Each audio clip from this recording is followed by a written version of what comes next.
From the Presidential Palace, Manila, Dateline Malacañang.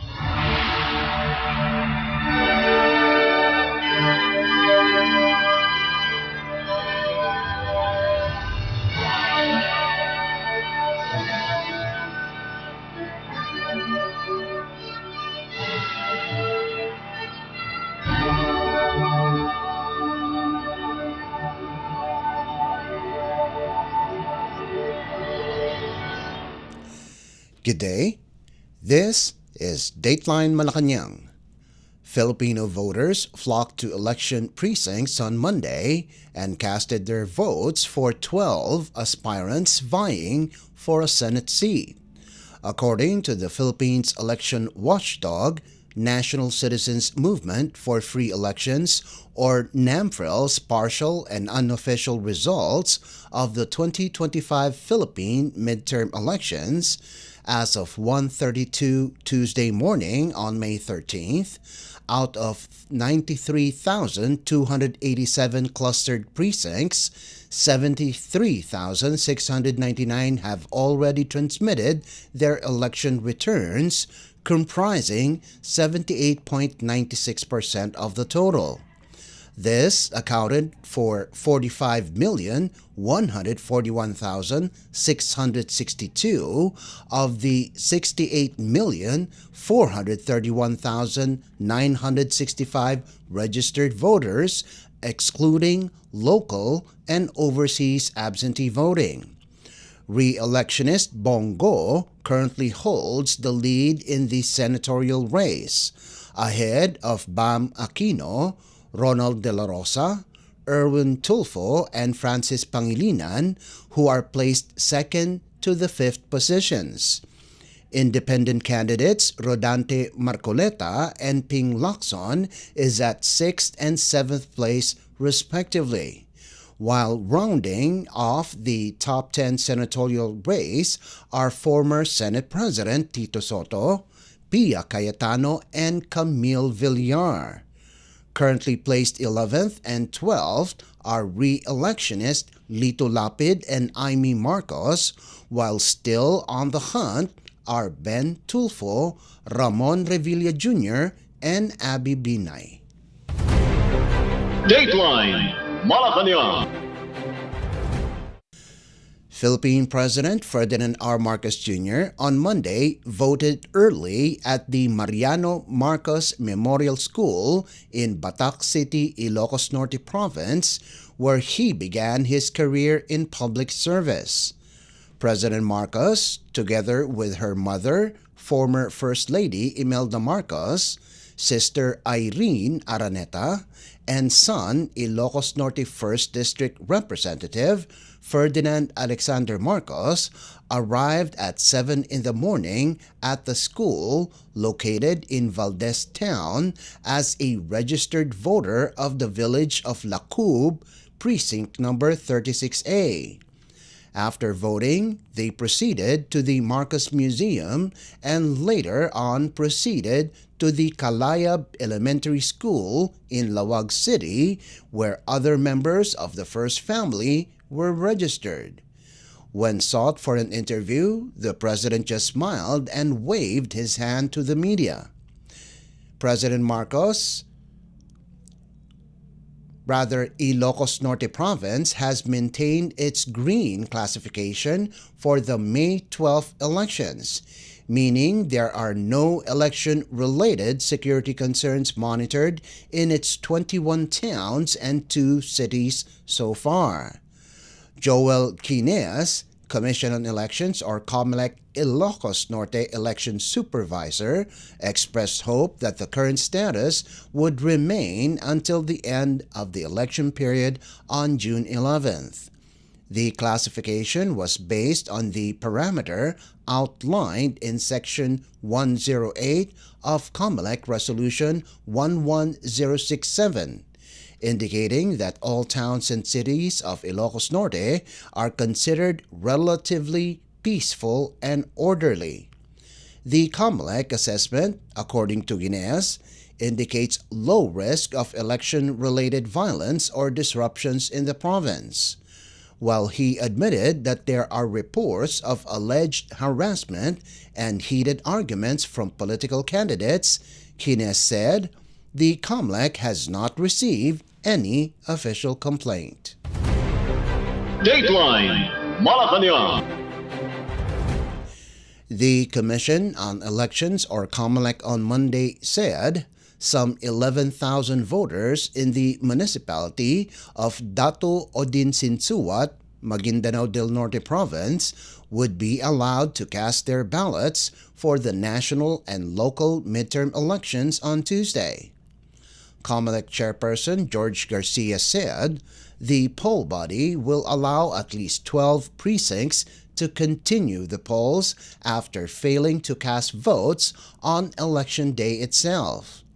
In an interview at the COMELEC head office in Manila, Garcia said, even if it's only 11,000 and their votes won't affect the outcome of the national and local elections, they should be able to vote. Voting in Dato Odinsinsuat began 10 Monday morning after a 5-hour delay caused by United Bangsamoro Justice Party supporters blocking the distribution of election materials. Maguindanao del Norte election supervisor Mohammad Mutia earlier said, protesters barred military vehicles from leaving the town hall until police replaced teachers as electoral board members. Meanwhile, the proclamation of 19 local and national candidates, if ever they win in the May 12 elections, has been ordered suspended. According to COMELEC Chairperson George Garcia, the Commission en banc has approved the suspension of proclamation of candidates with pending cases before the poll body. The poll chief did not identify the candidates but said they expect the number to increase. In a press briefing, Garcia said it is possible that the orders of suspension directed against certain individuals or candidates may increase as the days progress. Garcia said the suspension is based on the merits of the cases, which are still not final and executory. Dateline Malacañang. Meanwhile, the Commission on Elections, or COMELEC, said there were no irregularities in the reported delay of the election data transmission to the Parish Pastoral Council for Responsible Voting, or PPCRV's transparency server an hour after the polls closed 7 on Monday evening. At around 8:15, the PPCRV said it was unable to access the data of the election results that its transparency server received, raising concern that it was unusual and the first time that it happened since 2010. After the PPCRV posted this statement on its official Facebook page, social media users were quick to demand an explanation from the COMELEC. Axe rather asked to clarify if it thinks there could be an anomaly that caused the reported delay. COMELEC Chairperson George Garcia categorically said there was none, as all the election returns, or ERs, are available and can be counter-checked. Garcia said COMELEC is certain these ER results would be the same since the Municipal Board of Canvassers, COMELEC, and PPCRV share one source. As of 10:53 Monday evening, the COMELEC has already received over 86.91% of the 93,387 expected local ERs for this year's midterm elections. During the next media briefing at 9 in the evening, PPCRV spokesperson Ana Singson said the poll watchdog was already able to access the content of the file from COMELEC and was processing the data.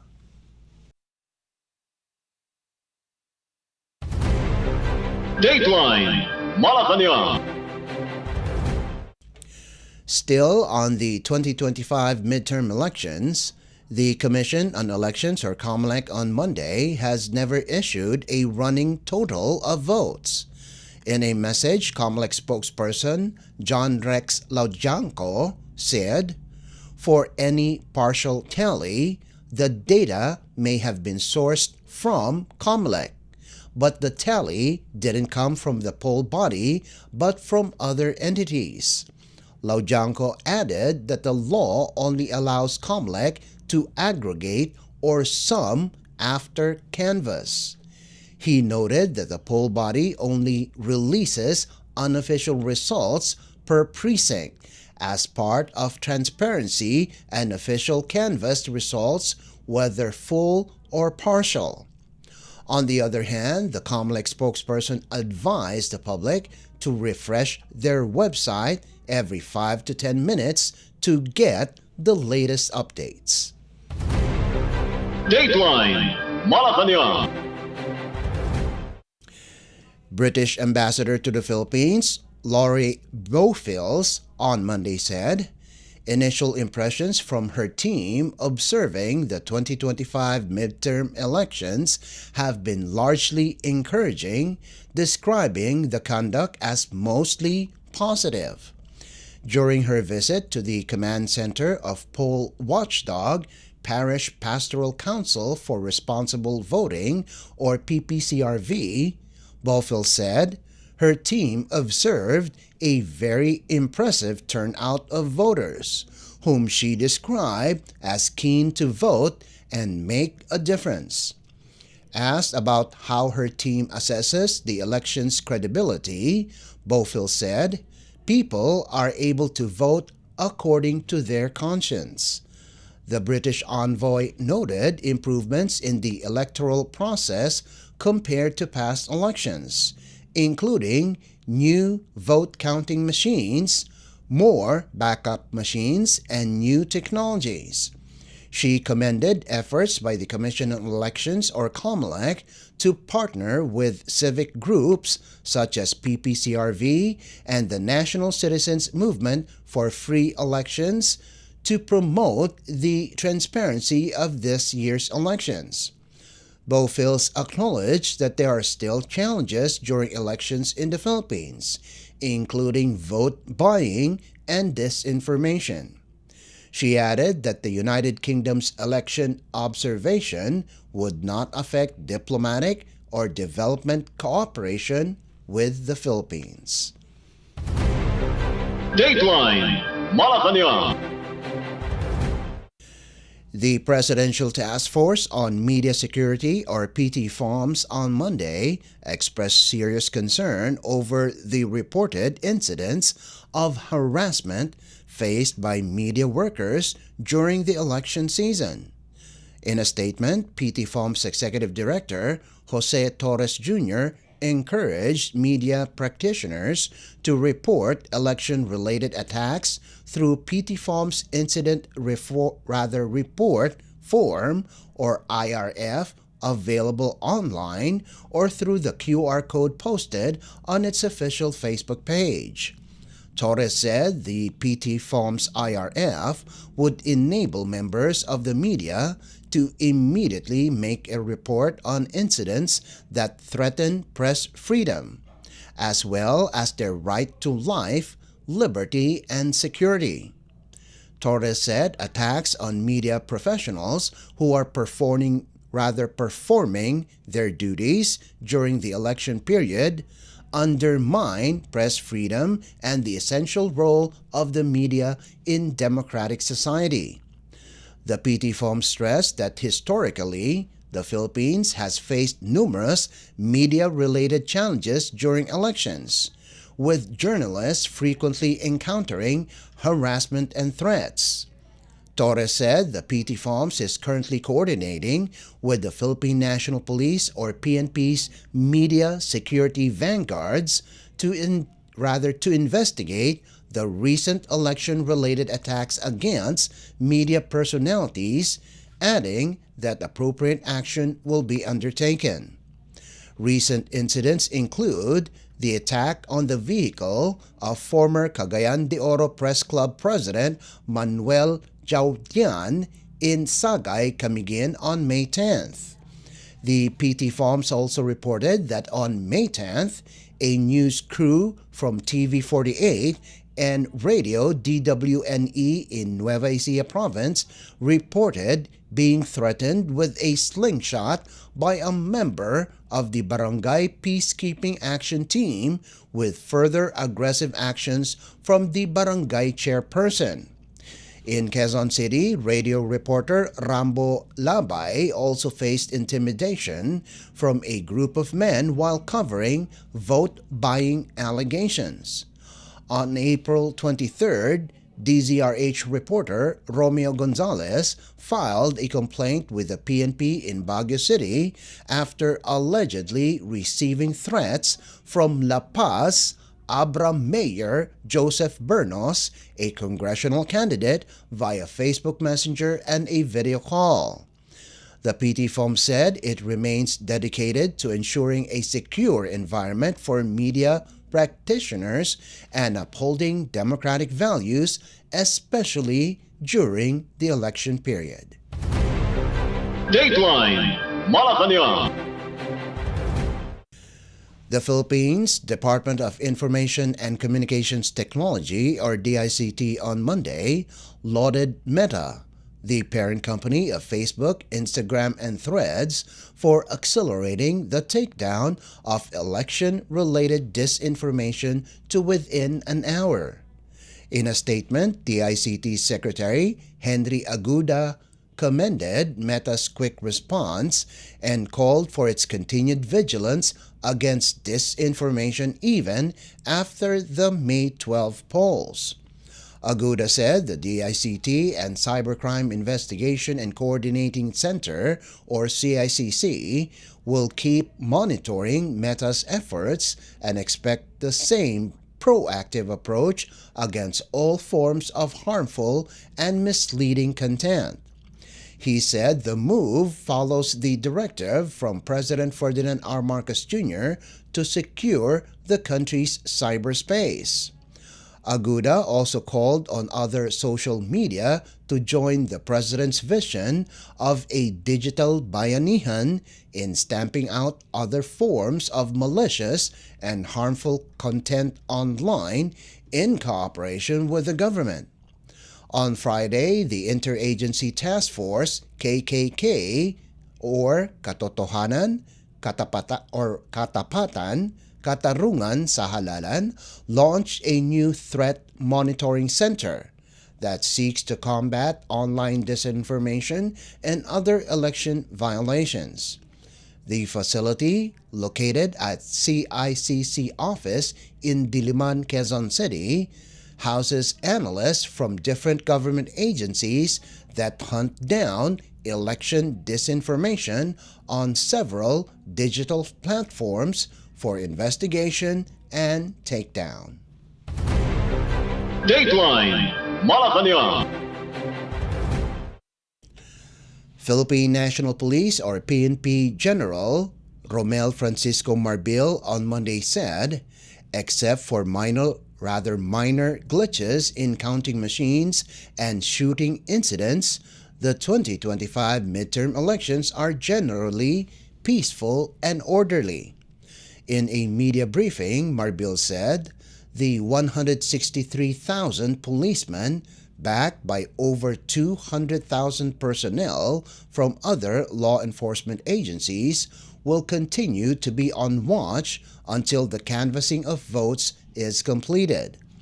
PNP spokesperson Brigadier General Jean Fajardo said technical glitches and power interruptions were reported in some parts of central Luzon, northern Mindanao, Davao, and the Cordillera Administrative Region, or CAR, have been resolved. Marbil said the PNP's intensified operations do not end after the voting process, saying another crucial part of the polls is the canvassing of votes. As of 4 Monday afternoon, the PNP reported that 4 people died while 12 others were injured in gun attacks and other violence in some parts of the country. The PNP has also so far arrested 221 people for violating the liquor ban and 19 people for vote buying and selling. Dateline Malacañang. And finally, the Philippine Institute of Volcanology and Seismology, or PHIVOLCS, reported an increase in Canlaon volcano's seismic activity on Monday. 72 volcanic earthquakes were recorded from 12 midnight to 12 noon. Their magnitudes ranged from 0.3 to 3.1 and were 0 to 8 kilometers deep beneath the northern and northwestern flanks of the volcanic edifice. PHIVOLCS said 135 volcanic earthquakes were recorded since 12 midnight of May 11th, and these included relatively strong volcanic tectonic or VT earthquakes. VTs are generated by rock fracturing processes, and the increase in VT activity strongly indicates progressive rock fracturing beneath the volcano as rising magma or magmatic gas drives a path towards the surface. Meanwhile, sulfur dioxide or SO2 gas emissions from the summit crater measured 554 tons on May 11th. There has been a decline in the average SO2 emission from 4,144 since June 3, 2024 to 2,114 since April 1st of this year. In an advisory released on Monday afternoon, PHIVOLCS said, the parameters indicate that the blockage of volcanic gas emission or closed system degassing may result in pressurization and swelling of the edifice, potentially leading to moderately explosive eruption at Canlaon. Earlier, PHIVOLCS said it is generally safe for people to cast their votes, but noted communities near Canlaon volcano, currently under Alert Level 3 or magmatic unrest, must stay outside the 6-kilometer danger zone. At Alert Level 3, there are increased chances of short-lived, moderately explosive eruptions occurring that could generate life-threatening volcanic hazards. Local government units or LGUs are advised to continue preparing their communities within the pyroclastic density currents hazard zone for subsequent evacuation in case unrest further escalates and a hazardous worst-case explosive eruption becomes imminent. PHIVOLCS said aviation authorities must advise pilots to avoid flying close to the volcano's summit as ash from any sudden eruption can be hazardous to aircraft. Dateline Malacañang. And that concludes this edition of Dateline Malacañang. For Radyo Pilipinas World Service, this is Leo Magpayo. Good day and stay safe. From the Presidential Palace, Manila, Dateline Malacañang.